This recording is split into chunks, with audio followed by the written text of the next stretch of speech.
फातिमा अपनी किताब खोले बैठी थी, लेकिन उसका चेहरा परेशान था। ये जमा के सवाल बहुत मुश्किल हैं। उसने आह भरी। इसकी अम्मी कायनात उसके पास आईं।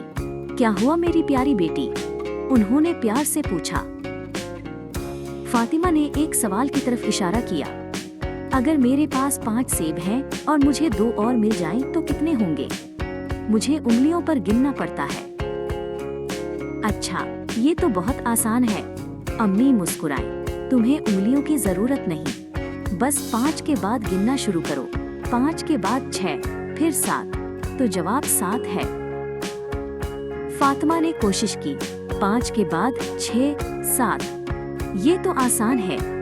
उसने एक और सवाल देखा। 4 जमा 3, 4 के बाद 5, 6, 7, ये भी 7 है। फातिमा खुशी से बोली। इसी वक्त उसके अब्बू मुद्दस्सिर कमरे में आए। क्या चल रहा है यहाँ? अब्बू ने पूछा। अम्मी ने उन्हें फातिमा की नई चाल के बारे में बताया। बहुत खूब, मैं तुम्हें एक और चाल बताता हूँ, अब्बू ने कहा। अगर तुम्हें 6 में 4 जमा करने हो तो सोचो 6 को 10 बनाने के लिए कितने चाहिए? 4, तो 6 जमा 4 बराबर 10। फातिमा ने सोचा। 7 में 3 जमा करें तो 10 बनते हैं। ये तो बहुत मजे का है। अब मुझे जमा के सवाल मुश्किल नहीं लगते, फातिमा ने खुशी से कहा। ज़हन में गिनना बहुत आसान है।